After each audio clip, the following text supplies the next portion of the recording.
June 1 నుంచి ration కార్డుల్లో అంటే ration కార్డులో ఉన్నవారికి రేషన్ సరఫరాలో ఎలాంటి అవకతవకలు జరగకుండా ఉండాలని, ఇబ్బందులు తలెత్తకుండా చూడాలని నాదెండ్ల మనోహర గారు ఆదేశించారంట.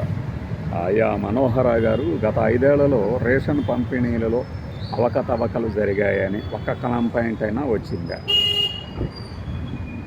ఎందుకంటే ఆ కంప్లైంట్ల ఆధారంగా మీరు కేసులు పెట్టేవాళ్ళు ఇప్పటికి ఉంటే. ప్రతి నెల 1 నుంచి 15వ తారీఖు వరకు అందుబాటులో ఉంచాలంటూ ఆదేశం ఏంటి? నాకు అర్థం కాలేదు. ఆ నెల తాలూకు రేషను సదరు కేటాయింపుదారుడికి, లబ్ధిదారుడికి, రేషన్ కార్డుదారుడికి కేటాయించబడిన మొత్తం ఆయన నెలలో ఎప్పుడైనా తీసుకోవచ్చు. దానికి 15వ తారీఖు వరకే ఏంటి? మీ దగ్గర డేటా ఉంటుంది కదా, అన్నీ పెట్టుకునే కదా రేషన్ షాపుల్లోనే ఇస్తామన్నది. ఈ షాపులో ఇంతమంది లబ్ధిదారులు ఉన్నారు అంటే అంతమందికి ఎంత రేషన్ ఉంటుందో కేటాయించారో అంతా ఉండాలి. ఎందుకు అయిపోతుంది స్టాక్? ఎంత స్టాక్ ఉంది, ఎంత వచ్చింది, ఇదంతా రాసి అందరికి అర్థమయ్యేటట్లు అందుబాటులో పెట్టాలని చెప్పారు కదా మీరు. ఎందుకు అయిపోతుంది మరి? అవకతవకలు లేకుండా నిర్వహించాలి అనే భారీగా ప్రకటనలు ఇవ్వటం కాదు. మీరు వెళ్ళి కూర్చోండి. జనాల్లో ఈ మధ్య తిరిగారు కదా మీరు, లాస్ట్ ఇయర్ నుంచి రేషన్ షాపుల దగ్గరికి ఫస్ట్ నుంచి క్యూ కడతారు కదా మన నాణ్యమైన సరఫరా కోసం అని చెప్పేసి.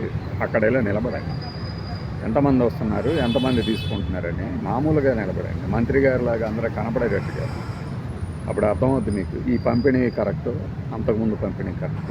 ఒకవేళ ఈ పంపిణీ విధానమే కరెక్ట్ అని జనం నిజంగానే అన్నారనుకోండి, వెరీ గుడ్. మీరు చేసిన విధానం కూడా చక్కనే ఫలితాలు ఇస్తుంది, మంచి మార్గంలో వెళ్ళిందని అర్థమవుతుంది.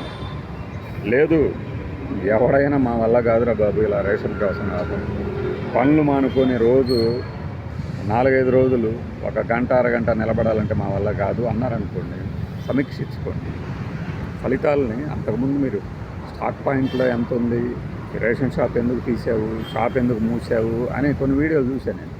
అవి కాదు, వీటి మీద చేయండి. పంపిణీ ఎలా జరుగుతుంది రాష్ట్రం అంతా అనేది కనీసము నెలలో 2-3 రోజులు వెళ్ళండి. మీ ఇష్టం వచ్చిన ప్రాంతాలు మీకు అర్థమైపోతుంది. అంతేగాని ప్రకటనల వలన ప్రయోజనం లేదు. ఆర్భాటం, మనం పబ్లిసిటీ ఎంత ఇచ్చుకున్నా ఇది జనంలో జరిగే కార్యక్రమం కాబట్టి దీన్ని ఎవడు కప్పిపుచ్చలేరు, కవరప్ చేయలేరు.